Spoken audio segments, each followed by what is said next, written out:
السلام علیکم ورحمۃ اللہ وبرکاتہ۔ میرے قابل احترام بزرگوں، عزیز دوستوں، بھائیوں، اللہ جل جلالہ نے جس مذہب کے ساتھ ہماری نسبت جوڑی ہے اور وہ ایسا مذہب ہے جو قیامت تک چلے گا، اور وہ برحق اور سچ مذہب ہے، اور اللہ کی طرف سے آخری مذہب ہے جو انسانیت کی تکمیل کے اوپر کامل اور مکمل مذہب اللہ نے نازل فرمائے ہیں، جس کو مذہب اسلام کہا جاتا ہے۔ اس مذہب کے ساتھ ہمارا تعلق ہے، ہم اس مذہب کے ماننے والے ہیں، اور باقی جتنے بھی مذاہب ہیں ہم ان سب کے انکار کرتے ہیں۔ سارے جتنے بھی مذاہب آسمان سے اترے ہیں ان مذاہب کو ہمارے مذہب اسلام کی قرآن کی آیتیں اور احادیث مبارکہ نے ان کو منسوخ قرار دے دیا۔ ایمان تو ہمارا آسمانی باتوں پر ہے، لیکن قابل عمل صرف مذہب اسلام ہے، اسی کے ساتھ ہم جڑے ہوئے ہیں، اور اللہ جل جلالہ کی مہربانی ہے، اللہ کا کرم ہے، اور بار بار آدمی اس پر شکر ادا کرے۔ اللہ آپ کا فضل ہوا، آپ نے ہمیں مسلمان بنایا ہے، اور یہ یہاں کا شکر ہمیں کام دے گا جنت کی شکر کا۔ یہاں کا شکر ہمیں کام دے گا قبر سے اٹھنے کے وقت بھی، اور یہاں کا شکر ہمیں کام دے گا موت کے وقت بھی، اور یہاں کا شکر ہمیں کام دے گا قبر کے اندر بھی۔ یہ سارے کٹھن مراحل ہیں۔ موت کا مرحلہ ایک مشکل مرحلہ ہے، قبر بھی اس کے بعد کا مرحلہ ہے، اس کے بعد جب آدمی قبر سے اٹھے گا یہ بھی ایک مرحلہ ہے، اس کے بعد جب سب کچھ ہو جائے گا، یہ جنت میں پہنچ جائے گا، تو وہ ایک خوشی کا مرحلہ ہے، مقام شکر ہے۔ تو یہ آج کا شکر الحمدللہ علی نعمت الاسلام، یا اللہ آپ کا شکر ہے کہ آپ نے مجھے مسلمان بنایا ہے۔ یہ والی نعمت، اس کا شکریہ ادا کرنا۔ تو موت کے وقت میں آدمی کی موت آتی ہے، پھر کس کے اوپر؟ اسلام کے اوپر۔ اس شکر کا فائدہ موت پہ ظاہر ہوگا۔ پوری زندگی اس نے شکر ادا کیا اسلام پر، تو یہ موت کے وقت میں اس شکر کا فائدہ ملے گا اس کو، کہ اس کی موت اسلام پر آئے گی۔ اس کے بعد اس شکر کا فائدہ اس کو قبر کے اندر ملے گا، جب اس سے سوال و جواب ہوگا اور یہ صحیح جواب دے گا، اس وقت یہ کہے گا الحمدللہ میں نے وہاں شکر ادا کیا، دیکھو اس کے صحیح جوابات اللہ پاک نے میری زبان سے کہلوائے اور میں نے صحیح جواب دیا۔ پھر یہی یہاں کا شکر جب حشر کے میدان میں یہ قبر سے اٹھے گا، تو ہمارے نبی فرماتے ہیں کہ یہ سروں سے مٹی جھاڑے گا اور کہے گا یا اللہ آپ کا لاکھ لاکھ شکر ہے کہ لوگ تو غم میں ہیں کفر کی وجہ سے، اور میں سکون میں ہوں اسلام کی وجہ سے۔ لوگ تو غم میں ہیں کفر کی وجہ سے، اور میں سکون میں ہوں اسلام کی وجہ سے۔ ادھر بھی یہ شکر ادا کرے گا، الحمدللہ الذی اذھب عنا الحزن۔ اسی طرح یہ والا شکر جو یہاں یہ مسلمان ادا کرتا ہے، یہ جنت میں پہنچنے کے بعد جب یہ پہنچ جائے گا اور جنت کی نعمتوں سے اللہ پاک اس کو مستفید کریں گے، اس وقت بھی یہ کیا کہے گا؟ الحمدللہ الذی ہدانا لہذا۔ یا اللہ آپ کا لاکھ لاکھ شکر ہے، آپ نے مجھے اسلام کی ہدایت دی تھی، آپ نے مجھے اسلام کی وما کننا لنہتدی لولا ان ہدانا اللہ، اگر آپ ہمیں ہدایت نہ دیتے تو ہم ہدایت پہ نہ آتے۔ تو یہاں دیکھیں آپ، آج ہمیں پتہ نہیں ہماری موت کب آئے گی، قیامت کب آئے گی یہ ہمیں پتہ نہیں ہے، آئے گی ضرور۔ ہم قبر میں کب جائیں گے ہمیں پتہ نہیں، لیکن جائیں گے ضرور۔ پھر ہم اٹھیں گے کب پتہ نہیں، لیکن اٹھیں گے ضرور۔ پھر ہم جنت میں جائیں گے، لیکن کب جائیں گے، لیکن جائیں گے ضرور، اس ایمان کی برکت سے۔ تو آج ہماری اس محفل میں ہمارے بیان کی پہلی بات وہ یہ ہے کہ نعمت اسلام پر آدمی شکر ادا کرے، یا اللہ آپ کا شکر ہے۔ ہاں، بہت سادی سی بات ہے، لیکن بہت پتے کی بات ہے اور بہت کام آنے والی بات ہے کہ اللہ پاک نے ہمیں یہ مذہب عطا فرمایا ہے۔ پھر اس مذہب کے اندر اللہ پاک نے پابندیاں رکھی ہیں، لیکن پابندی بھی ایسی نہیں ہے کہ میں کر ہی نہیں سکتا۔ بھئی یہ یار مذہب میں عجیب بات ہے، کوئی میں کر ہی نہیں سکتا. یہ کر ہی نہیں سکتا کا جملہ اللہ پہ اعتراض ہے. یہ میں نہیں کر سکتا. بھئی یہ آپ جو یہ باتیں کرتے ہیں نا یار ہم سے نہیں ہوتا، یہ اللہ پہ اعتراض ہے. وجہ ہمارے رب قرآن پاک میں فرماتے ہیں لا یکلف اللہ نفسا الا وسعها. اللہ پاک کسی بھی حکم کا کسی کو پابند نہیں بناتے مگر اس کی طاقت کو دیکھ کر کے بناتے ہیں. اللہ پاک نے ہمیں جو بھی حکم دیے ہیں ہماری اپنی طاقت میں تھے جبھی اللہ نے دیے ہیں ہمیں. تو یہ جو پابندی اللہ کی طرف سے عائد ہے یہ ہماری طاقت میں ہے جبھی تو عائد ہے. اور مذہب نام ہی پابندی کا ہے. آپ نے سب ساتھی جتنے یہاں بیٹھے سب باوضو ہیں. بھئی بے وضو بیٹھ جاؤ؟ نہیں بھائی نماز پڑھنی ہے. نماز کے لیے پابندی یہ ہے کہ وضو کرو. بھئی کہیں بھی بیٹھ جاؤ؟ نہیں پاک جگہ میں بیٹھیں گے. وہ مسجد کی ساری جگہ پاک ہے. یار جیسے کپڑے پہن لو؟ نہیں پاک کپڑے پہنیں گے. ناپاک کپڑے یا گندگی والے کپڑے کیسے پہنے؟ پابندی لگائی ہے پاک کپڑوں میں نماز ہوگی. ٹھیک ہے سب باتیں ہیں لیکن اس طرف منہ کر کے پڑھ لو. نہیں بھائی پابندی ہے اس طرف منہ کر کے پڑھیں گے. فَوَلِّ وَجْهَكَ شَطْرَ الْمَسْجِدِ الْحَرَامِ. اپنے چہرے کو قبلے کی طرف رخ کر کے نماز پڑھو. تو مذہب یہ والی پابندیاں ہمیں آپ کو میں تھوڑی تھوڑی بات بتا رہا ہوں ہمیں سمجھ میں آ رہی ہے کہ بھئی کپڑوں کا پاک ہونا، جگہ کا پاک ہونا، نماز کا وقت ہونا. بھئی 11 بجے جمعہ پڑھ لیتے، آ جاتے سب 10:30 بیان ہو جاتا، 11:15 نماز ہو جاتی. نہیں بھائی وقت سے پہلے کیسے پڑھیں؟ اللہ پاک نے وقت کو سبب بنایا ہے اور وقت نماز کے وجوب کا سبب ہے. ہم وقت سے پہلے نہیں پڑھ سکتے. تو وقت کا ہونا یہ بھی پابندی ہے، قبلہ رخ ہونا یہ بھی پابندی ہے. تو مذہب نام ہے پابندی کا. یہ بندہ ہمارا مان کے چلتا ہے یا اپنی منچاہی پہ چلتا ہے؟ یہ پوری زندگی کا سبق ہے. جس وقت جان نکلے گی اس وقت تکلیف ختم ہوگی. تکلیف اردو والی تکلیف نہیں، عربی والی تکلیف. تکلیف عربی میں کس کو کہتے ہیں؟ کسی کو مکلف اور ذمہ دار بنانا. تو اللہ کی طرف سے ہم سارے مکلف، ذمہ داری سونپی گئی ہے. کس بات کی؟ جب تم نے اپنے گلے میں یہ پاکیزہ ہار، یہ پاکیزہ سونے ہیرے جواہرات کا ہار تم نے اسلام کا ڈالا ہے تو یہ اسلام تمہیں کن چیزوں کا پابند بناتا ہے کہ تم غیب کی خبروں کو دیکھ کر کے پابند بنتے ہو یا آزاد بنتے ہو.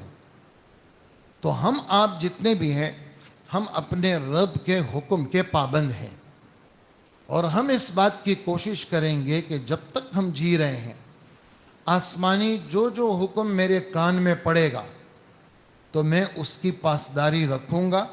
اول تو اس کو سنوں گا، علم میں لاؤں گا، پھر عمل میں لاؤں گا، اس کے بعد اس کو تبلیغ میں لاؤں گا. علم، عمل، تبلیغ، اخلاص، یہ چاروں باتیں اہم ہیں. علم نہیں تو کچھ پتہ ہی نہیں آپ کس بات پر عمل کریں گے. جب آپ کو علم ہی نہیں تو آپ تبلیغ کیا کریں گے؟ ایک پتہ ہی نہیں ہے آپ کو تو آپ کس بات کو پہنچائیں گے؟ تو صحیح علم کے ساتھ بات لی جاتی ہے اور پھر اس پر عمل کیا جاتا ہے اور پھر اس کو پہنچایا جاتا ہے. ان سب باتوں میں اللہ کی رضا کو شامل کرنا ہے. علم کے سیکھنے میں بھی اللہ کی رضا. کیوں آپ کیوں تشریف لائے ہیں؟ جتنے ساتھی یہاں بیٹھے ہوئے ہیں سارے کاموں کو چھوڑ کے جی آ گئے تھوڑا سا بیان سنیں گے. کیوں آئے ہیں؟ جی ہم تو اللہ کو خوش کرنے آئے ہیں. کس کو خوش کرنے آئے ہیں؟ ہاں اپنے نیتوں کو ٹھیک کرنا. بھئی ہماری یہاں کی بیٹھک دور دور سے کاموں کو چھوڑ کر کے اجی آ گئے. کام پہ 2 گھنٹے پہلے پہنچنا تھا، نہیں جمعہ پڑھ کے جائیں گے. یہ سارے کاموں کو چھوڑ کے آپ کیوں آئے ہیں؟ اجی ہم تو اللہ کے لیے آئے ہیں. پھر ہم ان باتوں کو جو بھی آئیں گی آپ کی خدمت میں ہم عمل کریں گے. لیکن کیوں کریں گے؟ اجی صحیح بات علم میں آئی ہے تو عمل کریں گے. پھر انہی باتوں کو جو باتیں آئی ہیں اس کو آگے اچھا عمل جب کریں گے تو عمل میں بھی رضا کس کی ہوگی؟ فَاعْبُدِ اللَّهَ مُخْلِصًا لَهُ الدِّينَ أَلَا لِلَّهِ الدِّينُ الْخَالِص، خالص اسی کے ہو کر رہ کر کے اسی کی بندگی کرو. لیکن یہ بات توجہ کے ساتھ غور کے ساتھ سن لو کہ اللہ تک جو چیز پہنچتی ہے وہ وہی پہنچتی ہے جو خالص اسی کی ہو. اللہ تک تمہارے جانوروں کے بیان میں قربانی میں کہتے ہیں تمہارے جانوروں کا خون، ان کا گوشت، ان کی یہ جو تمہارے جانور ہیں 2-2 کروڑ روپے کے تم جانور لیتے ہو وہ نہیں پہنچتے وہاں تو تمہارے دل کا اخلاص پہنچتا ہے. ایسے ہی تمہارے ہر عمل میں اخلاص پہنچے گا، اللہ کی رضا پہنچے. تو صحیح علم، اس کے بعد عمل، اور اس کے بعد اس کی تبلیغ، یہ اس امت کی ذمہ داریوں میں ہے. عام طور سے کہتے ہیں جی علم تو کر لیں گے عمل بھی کر لیں گے، لیکن یہ جو آپ اگلا نقطہ بڑھا رہے ہیں تبلیغ کا، یہ تو ہمارے ذمے نہیں. اس امت کی بعثت ہی تبلیغ کے لیے ہے. عمل کے لیے تو فرشتے موجود ہیں، عمل کے لیے فرشتے موجود ہیں. 70,000 فرشتے اوپر 7ویں آسمان پر بیت اللہ کے بالکل سیدھ میں بیت المعمور ہے، وہاں طواف ہو رہا ہے. روزانہ 70,000 فرشتے طواف کرتے ہیں. آج جن 70,000 فرشتوں نے طواف کیا، قیامت تک ان میں سے کسی کی باری نہیں آئے گی. کتنے فرشتے ہیں جی. قرآن پاک کی آیت وَمَا يَعْلَمُ جُنُودَ رَبِّكَ إِلَّا هُ، تیرے رب کے لشکروں کو تیرے رب کے علاوہ کوئی نہیں جانتا، تیرے رب کو پتہ ہے. آسمان کتنا بڑا آج تک پہنچ بھی کوئی نہیں سکا، اس کی اس طرح پھیلاؤ کو بھی کوئی معلوم نہیں کر سکا. کہاں سے کہاں دنیا پہنچ گئی. کوئی مائی کا لال بتا دے کہ آسمان تک میں پہنچا ہوں، یا آسمان کا پھیلاؤ کتنا ہے. نبی کا سچا فرمان سنیں، آسمان سے آواز آ گئی اطت السماء وحق لها ان تئط. آسمان سے ایسی آواز آئی جیسے آپ نئی چارپائی پہ بیٹھتے ہیں اس سے چرچر کی آواز آتی ہے، چرچرانے کی. آسمان سے ایسی آواز آئی اور فرمایا آنی چاہیے ایسی آواز. آگے کیا فرماتے ہیں؟ آسمان میں 4 انگلی کے برابر جگہ خالی نہیں ہے جہاں فرشتہ عبادت میں مصروف نہ ہو.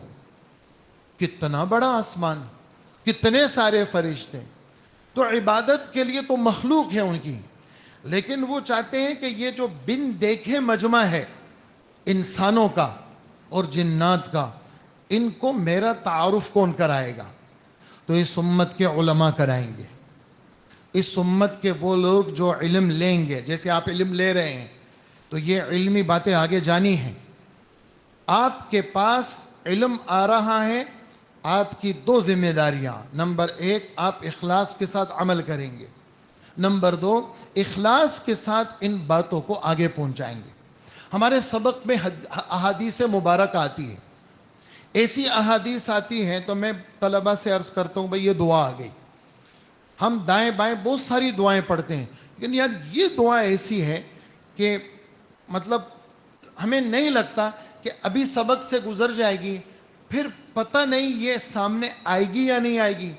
اگر آئے گی بھی تو ہم عمل کریں گے یا نہیں کریں گے. بس ابھی یہاں تھوڑا سا رک جاتے ہیں.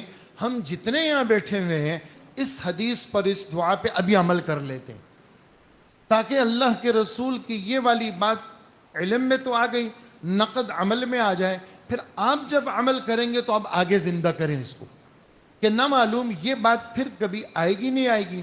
آئی تو یہ جذبہ ہوگا یا نہیں ہوگا، اور آگے پہنچ بھی سکے گی یا نہیں. تو اس لیے آدمی کو نیکیوں کا حریص ہونا چاہیے. عرض یہ ہے کہ مذہب پابندی کا نام ہے.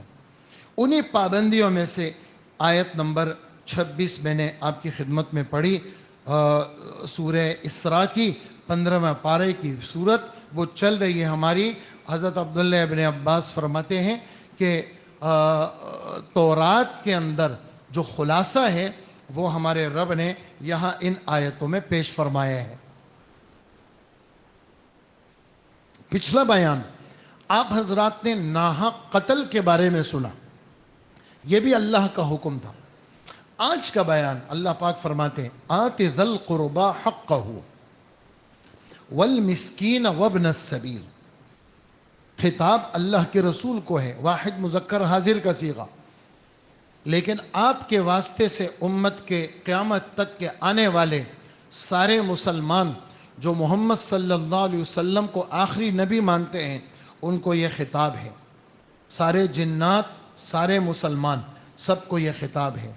کافروں سے سب سے پہلا مطالبہ وہ کس چیز کا ہے؟ وہ فروعات کے مکلف تب بنیں گے جب اصول کو مانیں گے۔ اصول کیا ہے؟ ایمانیات۔ یہ چیز، یہ حکم جو ابھی ہے یہ فروعات کی قبیل میں سے ہے، اور ایمانیات وہ پہلے مانیں گے، اس کے بعد ہم ان کو یہ احکام دیں گے۔ لیکن جو لوگ اصول کو مان چکے ہیں ان کے ذمے ہے یہ حکم، سن لو۔ کیا؟ جو تمہارے قریبی رشتہ دار ہیں اور جو عام مسکین ہیں، غریب ہیں، مسافر ہیں، ان کو ان کے حق دے دیا کرو۔ ہر مسلم کے ذمے اپنے رشتہ داروں کی چھان بین کریں، تفقد کریں، چھان بین کریں، دیکھیں کون کس حال میں ہے۔ ہمارے سامنے تو دوپہر کا سالن ہم رات میں نہیں کھاتے، پھر ہم ایک سالن پہ اکتفا نہیں کرتے جب تک 4-5 قسم کی چیزیں نہ ہوں۔ لیکن کتنے سارے لوگ ایسے ہیں، جیسے ابھی آپ سمجھے کہ آدھا گھنٹہ پہلے کی بات کہ جی ایک رابطہ ہوا، ہمارے ایک رشتہ دار کا فون آیا کہ میں اپنی فلانے عزیز کے گھر گیا، وہاں دیکھا تو وہ بیٹھے ہوئے تھے، تھال کے اندر پانی تھا اور اس کے اندر روٹیاں بھگوئی ہوئی تھیں، اور بچے اور گھر کی مستورات وہ بیٹھ کر کے وہ پانی والی روٹی کھا رہے تھے۔ کہا کہ میں نے اپنی آنکھوں سے دیکھا تو میرا دل بھر آیا، میں نے کہا آپ کو بتا دیں تاکہ ان کی یہ ضرورت کا کوئی بندوبست ہو جائے کہ کم سے کم آٹا اور سالن تو ان کے گھر میں آ جائے۔ یہ بات یعنی آپ کہیں گے یار بات ایسے ہی ہے، یہ ایسے ہی نہیں ہے، یہ حقائق ہیں کہ یعنی ہمارے پاس جی میری دوائیاں تو 25,000 روپے کی میری دوائیاں آتی ہیں۔ ڈاکٹر کے پاس جب میں جاتا ہوں مہینے بھر کی دوائیاں جو ہے نا 25,000 روپے، یہ میں کم بتا رہا ہوں، شوگر کی الگ اور بلڈ پریشر کی الگ، اور دل کے نظام کے ٹھیک کرنا ہو، گردے بھی ٹھیک ہو، دماغ بھی ٹھیک ہو، اور خون بھی پتلا ہو، اور جگر میں یہ نہ ہو اور فلانا نہ ہو، یہ ساری دوائیاں جی میرا ایک پیکیج بنتا ہے، میں 25-30 ہزار روپے کی دوائیاں لاتا ہوں۔ اور کتنا مجمع ایسا ہے جن کے پاس پیناڈول کے لیے 2 روپے نہیں ہیں کہ میں پیناڈول خرید سکوں۔ اپنے رشتہ داروں کی چھان بین کرو۔ آت ذی القربى حقہ۔ امام ابو حنیفہ رحمۃ اللہ علیہ، اس سے پہلے کہ میں یہ حکم سناؤں، ہمارے حضرات ابھی بزرگان دین آئے تھے ہندوستان سے، یہاں بھی رہے، اتوار پیر اس مسجد میں رہے۔ حضرت شیخ الحدیث صاحب مولانا زکریا صاحب کے شاگرد، ان سے انہوں نے حدیث پڑھی، وہ یہاں ہماری مسجد میں 2 دن رہے، اور ہندوستان کے بڑے بڑے لوگ، بڑے بڑے علماء، اور سورت کے اور گجرات کے اور بمبئی کے اور دہلی کے، یہ اس مسجد میں اتوار پیر کو انہوں نے وقت گزارا۔ پھر ہندوستان سے مشائخ آئے، کل گزشتہ کل رائمنڈ میں اجتماع شروع ہو چکا ہے پہلا حصہ، اور اگلا یہ جو جمعرات آنے والی ہے اس میں کراچی والوں کا جمع کیا ہے۔ تو وہ جو مشائخ ہیں انہوں نے منگل والے دن علماء کرام کو جمع کیا مکی مسجد میں عصر سے عشاء۔ ان کی باتوں میں سے ایک بات، یعنی بیان یہاں سے شروع ہوا، علماء کا بیان کیا کہ ہمارے نبی فرماتے ہیں ان اللہ یحب ان یرا اثر نعمتہ علی۔ اللہ پاک یہ پسند کرتے ہیں کہ جو نعمت اللہ نے تمہیں دی ہے تمہارے اوپر اس نعمت کا اثر ہونا چاہیے۔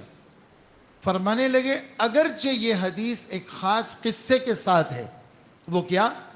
ایک صحابی آئے، بکھرے ہوئے بال، گندے کپڑے، میلا بدن۔ آپ نے پوچھا تمہارے پاس پیسہ ہے؟ کہاں؟ کیسا؟ کا ہر قسم کا، زمینیں بھی ہیں تو جانور بھی ہیں اور پیسہ بھی ہے، نقد بھی ہے، سب چیزیں ہیں۔ آپ نے فرمایا تم نے یہ حالت کیا بنائی ہوئی ہے؟ بالوں کو ٹھیک کرو، کپڑا صحیح پہنو، صاف ستھرے رہو۔ اللہ پسند کرتے ہیں کہ نعمت کا اثر تم پر ہونا چاہیے۔ تو فرمانے لگے اللہ نے ہمیں مسلمان بنایا، آپ کو علماء بنایا، اور آپ کے پاس دین کی نعمت ہے، تو اللہ پسند کرتے ہیں کہ اللہ نے جس کو جو نعمت دی ہے، دینی یا دنیاوی، روحانی یا ظاہری، وہ نعمت اس پہ نظر آئے۔ تو اللہ پاک نے ہمیں مال دیا ہے، اس مال میں اللہ کے نام پہ خرچ کرنا۔ اور پھر ایک جملہ فرمایا جس کے لیے میں نے پورا قصہ سنایا۔ کیا جملہ فرمایا؟ فرمایا کسی بھی عمل کے تیار کرنے کے لیے ہمارے نبی صلی اللہ علیہ وسلم نے اس کے فضائل سنائے۔ خرچ کرنے کے کیا فضائل ہیں، خرچ کرنے میں کیا ملتا ہے، خرچ کرنے کے اندر آپ کو اللہ پاک کی طرف سے کیا ملے گا۔ قرآن و حدیث کے اندر سب سے زیادہ دو باتوں پر ذکر کیا ہے۔ نمبر ایک، اللہ کے نام پہ خرچ، اس کی بے شمار فضائل والی آیتیں۔ نمبر دو، اللہ کے دین کے لیے ہر لائن کی کوشش، چاہے وہ جہاد اور قتال کی صورت پہ ہو، چاہے وہ اللہ کے دین کے زندہ کرنے کی جو بھی صورت ہو، اس کے سب سے زیادہ فضائل قرآن پاک میں ہمارے رب نے بیان فرمائے ہیں۔ تو اللہ کے نام پہ کیا ملے گا آپ سن لیجئے۔ ہمارے نبی فرماتے ہیں کہ اللہ نے مجھ سے کہا، کیا کہا؟ کہ نبی اللہ کے نام پہ خرچ کر، تو میرے نام پہ دے، میں تجھ پہ خرچ کروں گا، میں خرچ کروں گا۔ اسماء، حضرت ابوبکر رضی اللہ عنہ کی بڑی بیٹی رضی اللہ عنہ، اسماء سن لو، اللہ کے نام پہ خرچ کر، دیکھ گننا مت، گن گن کے مت دینا، اللہ بھی گن گن کے دیں گے۔ وَلَا تُوْكِ فَيُوكِيَ اللَّهُ عَلَيْكِ۔ دیکھنا، جیسے تجوری ہے یا زب ہے یا جیب کا بٹن ہے یا پرس ہے، بٹھوا ہے، کوئی بھی چیز، اس کے کسی تسمے کو یوں کھینچ لینے کو اوکا یو کی ایکا انوکا تسمے کو کہتے ہیں۔ تاکہ تسمے کو کس کے مت رکھنا، اللہ بھی اپنے دینے کا تسمہ بند کر دیں گے۔ تو کھول دینا اپنا تسمہ اللہ کے نام پہ دینے کا، اللہ بھی اپنا تسمہ کھول دیں گے۔ تو اپنی چیزوں کو اسے سنبھال سنبھال کے نہ رکھ، ایعان سنبھالنا، تو اپنی چیزوں کو سنبھال سنبھال کے نہ رکھ، اللہ بھی اپنی نعمتوں کو سنبھال لیں گے۔ اور سن لے، ارزحی من استطاعتی مستطاعتی، جو تیرے بس میں ہو، تھوڑا بہت، رزح کہتے ہیں تھوڑی سی چیز، معمولی سی چیز، وہ بھی دینے میں گریز مت کرنا، دیتے رہنا۔ دو احادیث ہو گئی۔ نمبر 3، روزانہ سورج طلوع ہوتا ہے اور 2 فرشتے اس آسمانی دنیا پہ آ کے اعلان کرتے ہیں، انسان اور جنات کے علاوہ سارے وہ اعلان سنتے ہیں۔ تم کیوں نہیں سنتے؟ اس لیے کہ تمہاری وہ حس نہیں ہے۔ ہاں، تم ابھی سن رہے ہو اپنے نبی کے زبانی، انہوں نے تو 1500 سال پہلے بیان کیا، آج تم یہاں مسجد علی میں بیٹھ کر کے جناب فلانی فلانی تاریخ میں فلانے وقت میں تم یہ حدیث سن رہے ہو۔ کیا؟ فرشتے 2 آتے ہیں آسمان دنیا میں، اعلان کرتے ہیں۔ کیا؟ ایک کہتا ہے اللہم اعطی منفقا خلفا، اے اللہ جو خرچ کرنے والا ہے اس کو اس کا بدل دے دے، اپنے پاس نہ رکھ، دے دے اس کو۔ اللہ دوسرا کیا کہتا ہے؟ اللہم اعطی ممسکا تلفا، اے اللہ دوسرا کہتا ہے جو روک کے رکھتا ہے اس کے مال کو ضائع کر دے۔ یہ اعلان ہوتا ہے روزانہ، اور انسان اور جنات کے علاوہ سب سنتے ہیں۔ اس لیے خرچ کرنا یہ ایک بہت بڑا وصف ہے، اللہ جس خوش قسمت کو دے دے۔ مستقل ہر نماز میں دعا مانگی ہے جیسے فکروں سے نجات کے لیے دعا مانگے. فرض نماز کے بعد کیا دعا مانگے؟ اجی یہ دعا مانگو, اللہم انی اعوذ بک من الہم والحزن, اللہ فکروں سے نجات دے دے, غموں سے نجات دے دے.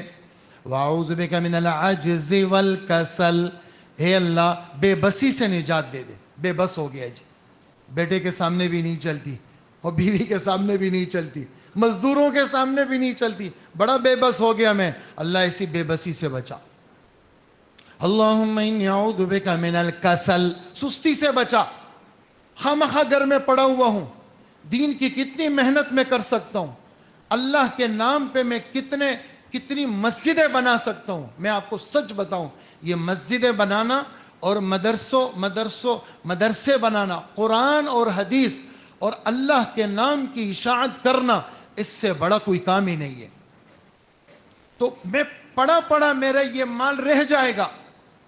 یہ پلاٹ ہے اس وقت, جب میں نے لیا تھا تو 1 کروڑ کا تھا, آج اس کی قیمت 50 کروڑ روپے کی ہے. پڑا ہوا ہے بس, میں اپنی موت کے انتظار میں اور میرے وارث میرے پیسوں کے انتظار میں.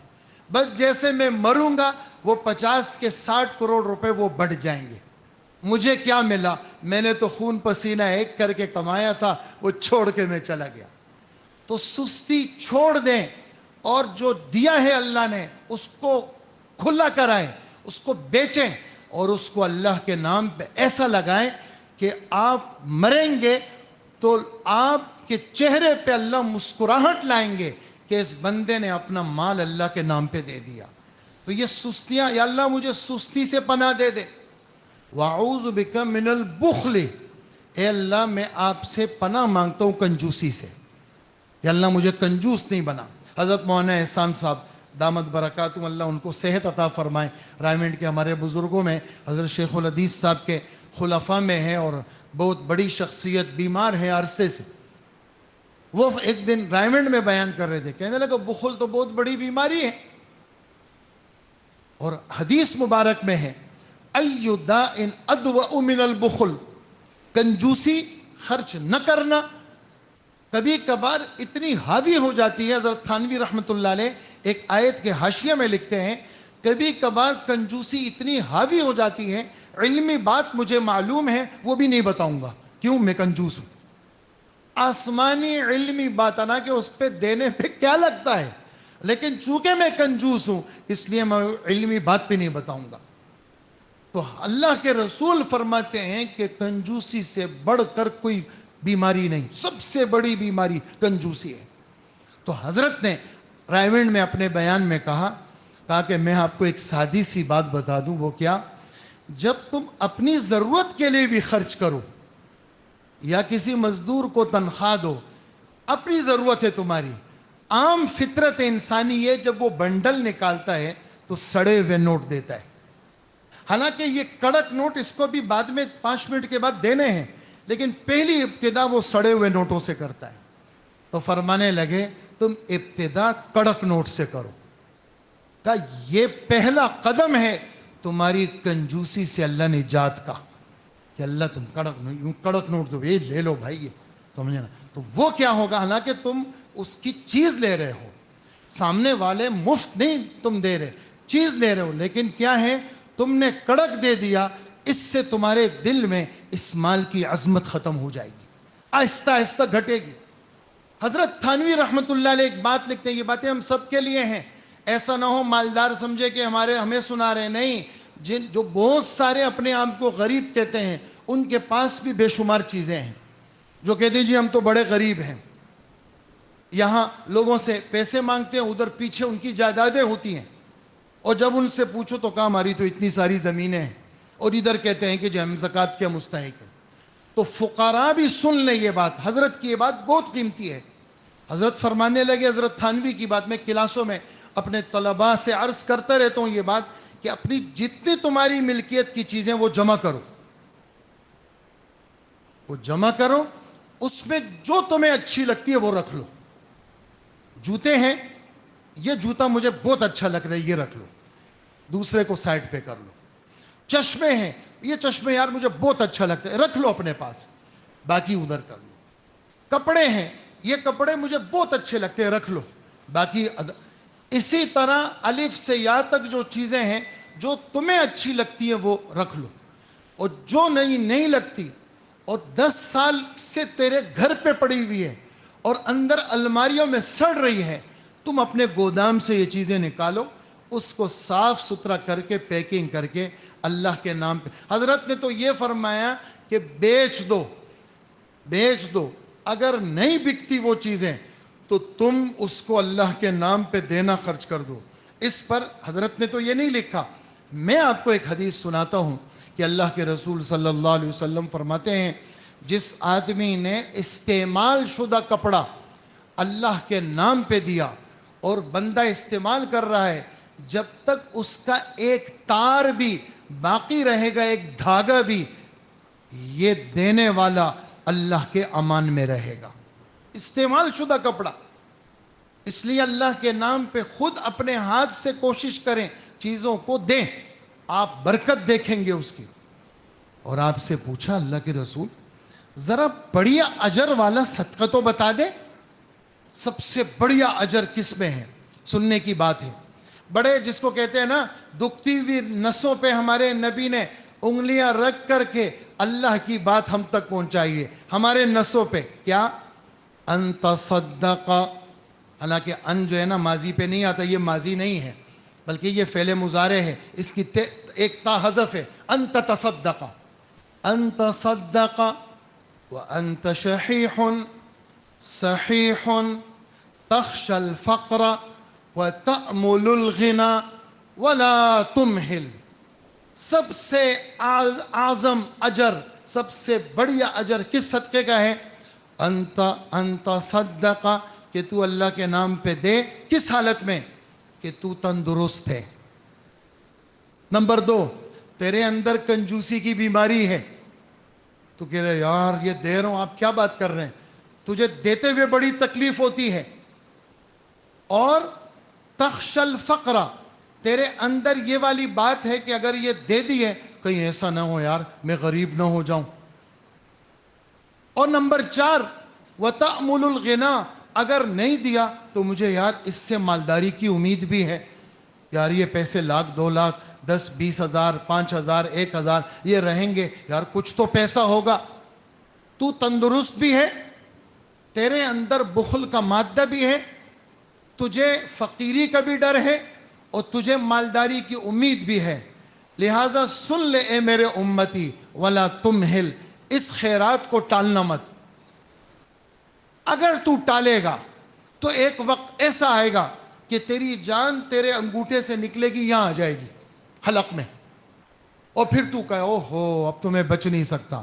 آؤ بھائی بلاؤ اپنے کیشیئر کو، یار ذرا 5 کروڑ روپے اس کے لیے دے دو، 5 کروڑ روپے یار ادھر دے دو، یار 1 کروڑ اس مسجد میں دے دو، یار ادھر بھجوا دو، ارے یار یہ 1 ارب روپے ہیں بھائی یار جلدی سے ختم کراؤ اس کو. اللہ کے رسول صلی اللہ علیہ وسلم فرماتے ہیں جب یہ وفات کے وقت میں یہ وصیت لکھے گا کہ فلانے فلانے کو دے دو، سن لے اے امتی تیری یہ وصیت کارگر نہیں ہے. کیوں؟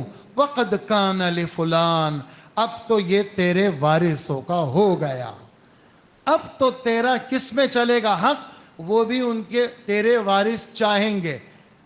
33/33 میں تیرا چلے گا، باقی ختم، باقی سب کے ساتھ وارثوں کا حق لگ گیا.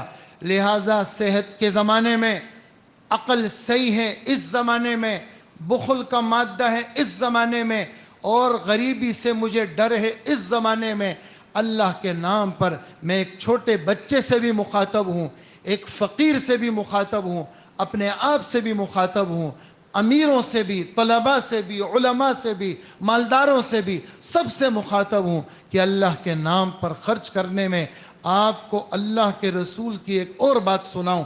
فرماتے ہیں 3 باتیں ایسی ہیں جو میں قسم کھاتا ہوں، اللہ کی قسم وہ بدل نہیں سکتی. اللہ اکبر، اتنی بڑی بات کیا؟ ما نقص مال من صدقۃ، میں قسم کھاتا ہوں صدقے سے مال کبھی بھی نہیں کم ہوتا. میں قسم کھاتا ہوں معاف کر دینے سے عزت بڑھے گی. میں قسم کھاتا ہوں اپنے کو چھوٹا سمجھنے سے اللہ پاک تمہاری عزت کو، تمہاری بلندی کو اور زیادہ اونچا کر دیں گے۔ یہ چند باتیں میں نے قسم کھائی ہے تو اللہ کے نام پہ دینا۔ آج کا یہ ہمارا سبق ہے، اللہ مجھے بھی نصیب فرمائے، آپ کو بھی نصیب فرمائے۔ یہ فضیلت ہوئی اس بات کی۔ آگے پھر میں حکم آپ کی خدمت میں پیش کروں گا کہ بھائی اپنوں کا کیا حق، فقیروں کا کیا حق، خرچ کرنے پر اللہ پاک تمہیں کن کن کے کیا حقوق ہے، یہ ہمارا اگلا بیان ہوگا۔ اللہ ہم سب کو عمل کی توفیق عطا فرمائے۔